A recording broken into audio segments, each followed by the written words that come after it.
Ricardo, ¿cómo estás? ¿Qué tal? Arrancando un poquito con la confusión esto de presencialidad o no, y como que arranca, Romina, otra vez este debate en la República Argentina, ¿no? Sí, a ver, de todas formas, es un debate que hay que mirarlo contextualizadamente. ¿Por Sí. qué? Porque en realidad la defensa de la presencialidad escolar para el 2021 ha sido defendida por todo el personal político, incluyendo al ministro Trota.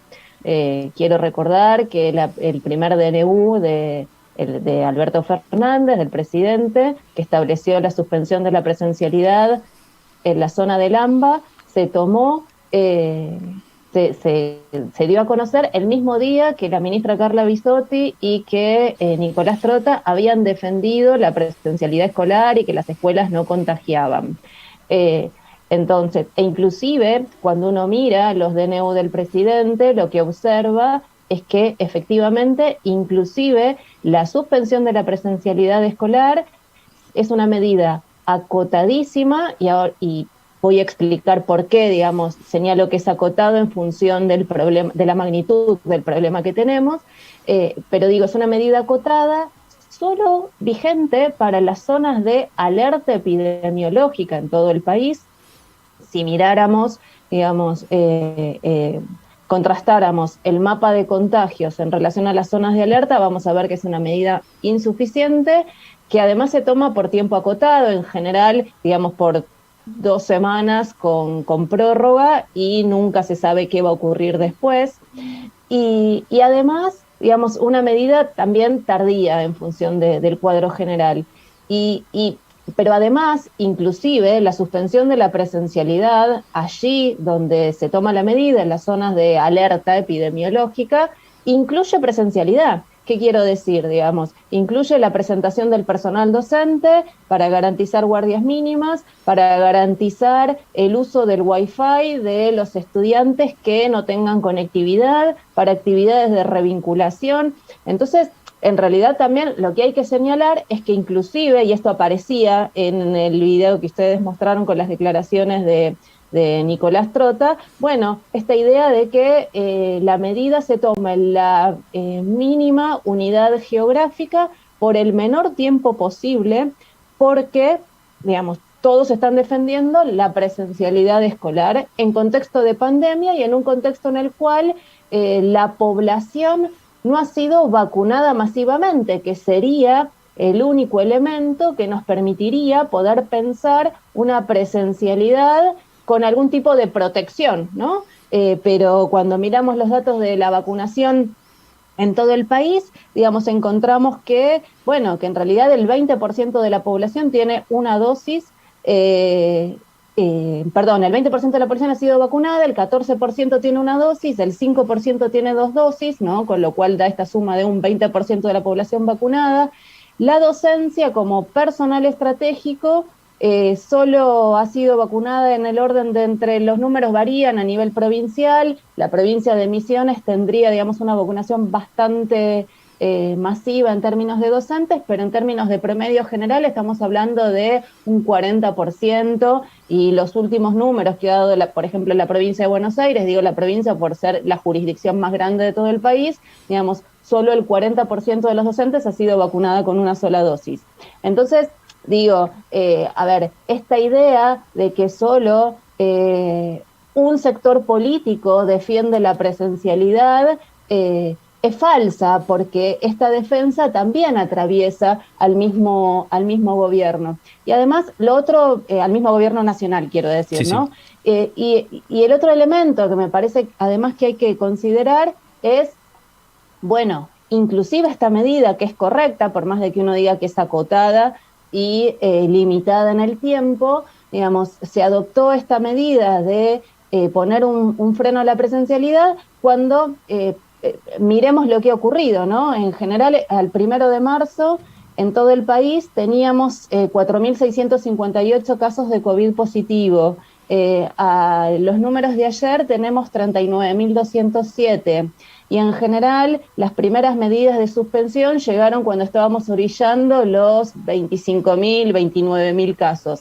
Entonces, cuando uno se pone a pensar, bueno, ¿cómo llegamos a esta situación, lo que hay que destacar, digamos, es que cuando uno mira cómo evoluciona la curva, empieza en una fase claramente ascendente cerca de hacia fines de marzo, ¿no? Y si uno se pone a pensar, bueno, ¿cuál fue el evento masivo que moviliza a entre 15 y 20 millones de personas en todo el país? Porque digo, tenemos más de 12 millones de alumnos digamos, en el sistema educativo, no estoy contando el sector universitario, 1.458.000 docentes, y en general las niñas y los niños concurren a las escuelas acompañados por sus madres y sus padres, porque no van a la escuela solos, ¿no? Entonces hay que contarlos en esa cuenta de tránsito de población. Bueno, el único evento masivo que se produjo de principios de marzo en todo el país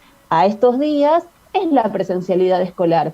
Y esto lo digo porque inclusive, en general, cuando uno mira hasta los decretos presidenciales que establecen la suspensión en las zonas de alerta, se sigue estableciendo que las escuelas no son un foco de contagio, que en tal caso lo que contagia es la movilidad de la población, eso que es cierto, pero digo, tendríamos que ponernos a pensar por qué suponemos que las escuelas no son un foco de contagio cuando concentran en un ámbito relativamente cerrado a gran cantidad de personas, por más de que las escuelas están funcionando con modalidad de burbuja. En general las burbujas tienen un promedio de 15 estudiantes más el docente. Bueno, digamos, estamos concentrando durante 3-4 horas a respirar el mismo aire, ¿sí?, a esa población en un lugar relativamente cerrado. Entonces digo, bueno, y que además, para afirmar que las escuelas no contagian, tendrían que testear a todo el personal que ingresa a la escuela al entrar y al salir. Y entonces ahí tendríamos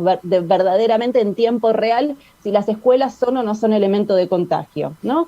Entonces digo, cuando uno empieza a mirar cómo llegamos a esta situación, en un momento en el cual inclusive todavía no tenemos las primeras oleadas de frío, no hemos llegado todavía al invierno, y sin embargo, digamos, la curva de casos en todo el país se ha multiplicado casi por 10, ¿no? Entonces, escindir esto del único evento masivo que se produjo a partir de los primeros días de marzo o desde mediados de febrero, como fue en la ciudad de Buenos Aires y en Jujuy, bueno, es un elemento que en realidad deberían buscar una explicación para decirnos si las escuelas no contagian, que son un lugar seguro, ¿por qué se produjo este aumento de casos? ¿No? Me parece que es como el primer punto para pensar el problema.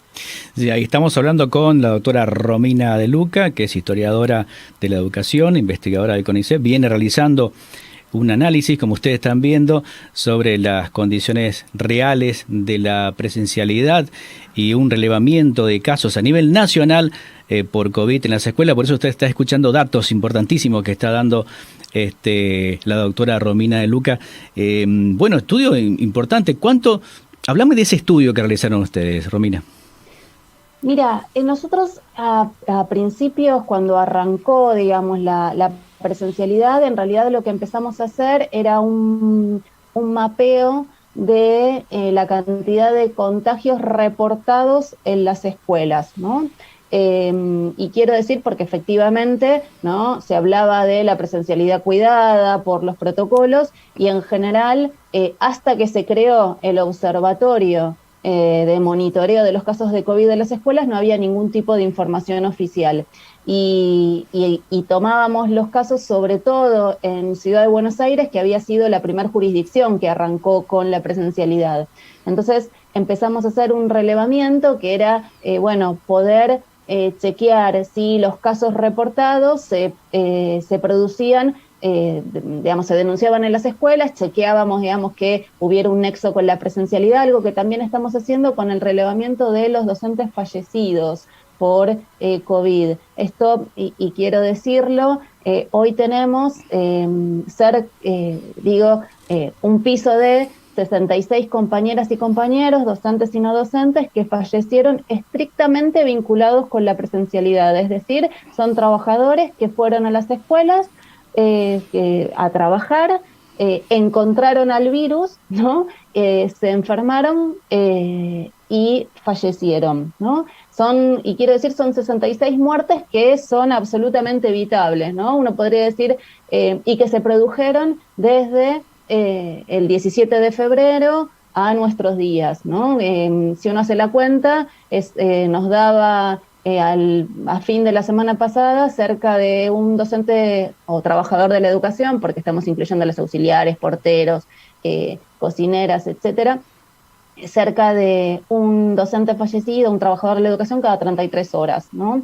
Claro, uno puede decir, bueno, pero hoy Argentina acumula casi 77.000 muertos. Creo que con el reporte de hoy vamos a superar los 77.000 fallecidos, y uno podría decir, bueno, parece poco, pero esas muertes hubiesen sido absolutamente evitables si hubiésemos atendido a esto, ¿no? El movimiento de personas que genera la presencialidad escolar con desplazamientos interdepartamentales. Esto es muy común, digamos, en todas las jurisdicciones, digamos, en este afer vinculado a la zona del AMBA. Si el movimiento interjurisdiccional no se da solo de un lado de la General Paz y del otro, como decimos nosotros, ¿no? Sino también docentes que trabajan, inclusive hasta en diferentes provincias, ¿no? Pensemos, por ejemplo, Paraná, Santa Fe, ¿no? Simplemente con cruzar el puente, allí, digamos, tenemos docentes que trabajan de un lado y del otro, por dar un ejemplo. Lo mismo ocurre, digamos, en la provincia de Misiones. Entonces, digo, si atendíamos a este movimiento de personas que produce la presencialidad, a las condiciones de trabajo de los docentes, que prima la forma de trabajo de docentes taxi, no solo para secundaria, que es muy agudo, sino también, digamos, para la escuela primaria. Pienso en los docentes curriculares, que tienen a toda la escuela, digamos, a su cargo. Entonces digo, si atendíamos esto, esas 66 muertes eran absolutamente evitables, ¿no? Evitables en términos de poder anticipar y poder prever, como decía al principio, esa multiplicación por 10. Pero vos me preguntabas por el mapa de contagios. Entonces, precisamente lo que empezamos a hacer es a relevar la cantidad de casos, y en general, digamos, quiero decir, hay mucho control a las escuelas para que, digamos, por lo menos te diría, a lo largo de marzo, que no se reportara, digamos, no se difundieran los casos, sobre todo cuando eran casos sospechosos, y en general, digamos, en las primeras semanas en la ciudad de Buenos Aires ya teníamos cerca de 200 casos que se habían producido en las escuelas, ¿no? Y acá es importante entender esto, que esta idea de que las escuelas no contagian, y en general, inclusive el ministro de Educación Nacional ha dicho que cerca del 1% de la población escolar se contagiaba, en realidad es una cuenta que uno diría hay que ponerla entre comillas, habría que hacerle como muchas salvedades. ¿Por qué? Primero, porque lo que tenemos que señalar es que en general todas las escuelas están funcionando con, digamos, uno podría decir, una presentación casi plena del personal docente, pero no así de los alumnos. ¿Por qué? Porque el esquema de burbujas hace que rote la matrícula, ¿no? Entonces, en general, tenemos transitando semanalmente o alternadamente los días o por turnos, la mitad o un tercio de los estudiantes, ¿no? Según cuántas burbujas se hayan armado, ¿no? Por otro lado, digamos, la población infantil que concurre a las escuelas, ¿sí? Transita asintomáticamente. Quienes no transitan asintomáticamente son sus madres y sus padres, ¿no? Que en general pueden desarrollar síntomas. Entonces, digamos, cuando dicen, bueno, es el 1%, en realidad es el 1% en general de los trabajadores docentes que se reportaron, o de casos que las familias conectaron de alguna manera con la escuela, ¿no? Pero por eso yo señalaba antes que para indicar que las escuelas no son un elemento de contagio, en realidad lo que tendrían que hacer es testear a todo el personal que ingresa a una escuela al salir y al entrar. Y entonces ahí tendríamos el momento real en el cual se produjo ese contagio. Pero por otro lado, ¿sí? Supongamos que efectivamente no son las escuelas, que de todas formas quiero decir, ¿no? La seguridad de los protocolos que han establecido es que haya una circulación cruzada de aire en las aulas, ¿no? Digamos, esa seguridad del protocolo, con suerte, funcionó hasta hace un par de semanas, ¿no? Porque están llegando los primeros fríos y entonces querría que me cuenten cómo vamos a hacer para tener a niñas y niños de entre 5 y 13 años y, digamos, adolescentes sentados durante 3 y 4 horas con 4 grados de temperatura a la mañana con puerta y ventana abierta. Y esto lo señalo, ¿por qué? Porque, por ejemplo, en provincias como Mendoza ya se habilitó a las escuelas a que tengan abiertas las ventanas un mínimo de 5 centímetros, ¿no? Entonces digo, bueno, a ver, ¿cuál va a ser el nivel entonces de fisura, ese supuesto protocolo cuidado y seguro que se va a producir cuando lleguen los fríos? De hecho, esto aparece en el debate en el cual todo el Consejo Federal de Educación, es decir, todos los ministros de Educación, y también aparece en la discusión de la Ciudad de Buenos Aires y de la provincia de Buenos Aires, están discutiendo si van a adelantar las vacaciones de invierno antes de que llegue el invierno, ¿no? Esto es un elemento que hay que señalar porque quiere decir, perfecto, supónganse que resuelven el problema de adelantar las vacaciones, el receso escolar y avanzar en la vacunación de algo del personal que tenga, digamos, completar, por ejemplo, el personal docente. Lo que hay que decir es, primero, la mayoría de la población no va a estar vacunada porque además los planes de vacunación contemplan, en el mejor de los casos, a la población de riesgo a partir de 18 en adelante, si llegan las vacunas, ¿no? Eso es un dato que hay que decir. Con lo cual, nuestros estudiantes y las familias y sus familias, no todas van a estar vacunadas, o la mayoría no va a estar vacunada. Digamos, cuando uno mira la cuenta en relación a la población objetivo a vacunar, en relación a la población total, vamos a ver que en realidad es una parte. Y además que las niñas y los niños no estén vacunados también es un problema. ¿Por qué? Porque efectivamente, digamos, ya esto está mostrado y hay un montón de estudios que muestran que se contagian y se contagian los adolescentes en la misma medida que los adultos. Y los niños, digamos, en general la mayoría dicen no hay datos de que podamos saber cuánto se contagian, pero sí se contagian, ¿no? Quiero decir, digamos, no hay tanta certeza en torno a si es el mismo volumen que los adultos, aunque, digamos, hay muchos indicios de que sí, pero como transitan asintomáticamente no se van a enfermar. No van a desarrollar síntomas, entonces no lo vamos a conectar. Entonces digo, ¿no? Vamos a estar con las ventanas un poco más cerradas, esto va a favorecer, digamos, esa circulación en el aire del virus. Se planea adelantar las vacaciones de invierno cuando todavía no llegue el invierno y entonces yo me pregunto qué vamos a hacer en julio y en agosto, ¿no? Porque hasta donde todos sabemos el invierno dura 3 meses, con lo cual adelantar el receso escolar, digamos, a fines de junio, principios de julio, me deja pendiente el problema de qué voy a hacer el resto. Y esto me parece que es algo importante para señalar, porque todo el tiempo en el cual se toman estas medidas improvisadas y en realidad, digamos, no se resuelve el problema de fondo, es decir, se privilegia el lugar de guardería social de la escuela, ¿no? Y entonces las escuelas tienen que estar abiertas, pase lo que pase. ¿Por qué? Porque las familias tienen que salir a trabajar y entonces como hay que reactivar la economía, digamos, Larreta lo ha dicho muy claramente, ¿con quién se van a quedar los chicos? ¿No? Bueno, que vayan a la escuela, ¿no? Entonces digo, esa función de guardería que es privilegiada se da inclusive, digamos, en detrimento de la salud y de la vida, pero también del elemento pedagógico. ¿Y esto por qué? Esta presencialidad recorta el contenido que se va a dictar a lo largo de un año según cuántas burbujas tenga, ¿sí? A la mitad o a un tercio. Y quiero decir, ¿por qué? Porque mientras el docente tiene que estar el 100% de sus clases presencialmente, es decir, tiene que concurrir al establecimiento y darle clases sistemáticamente a cada una de sus burbujas, mientras las chicas y los chicos están en virtualidad, no reciben ningún tipo de atención de docentes. ¿Por qué? Precisamente porque el docente le está dando clases a sus compañeros, digamos, a los cuales les tocaba concurrir presencialmente, digamos, la semana 1, 2 o 3.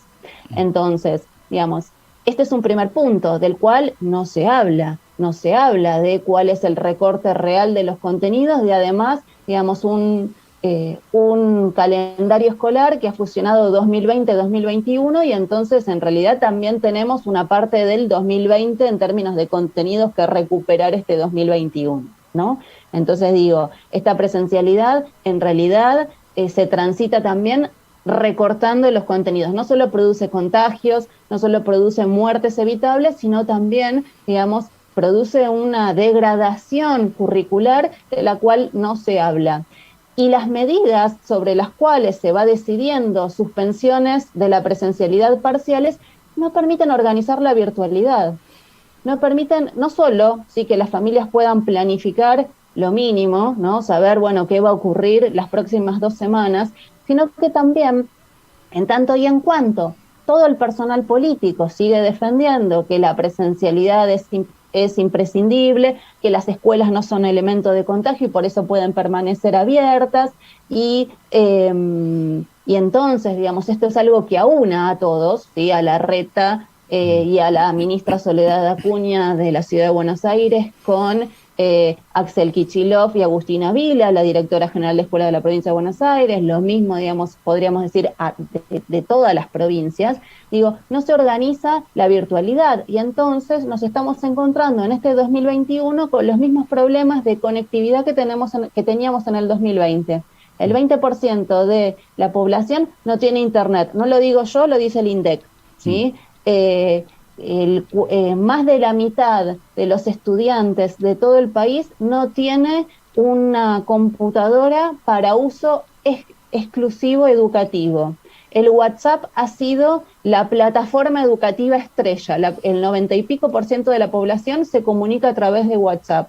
Cuando uno mira la conectividad fija en provincias como, por ejemplo, Misiones, ¿sí? Y lo analiza según clase social, en realidad los indicadores le llaman vulnerabilidad socioeconómica o sector socioeconómico bajo, los trabajadores, la clase obrera, ¿sí? Solo 1/3 tiene conectividad fija en su hogar.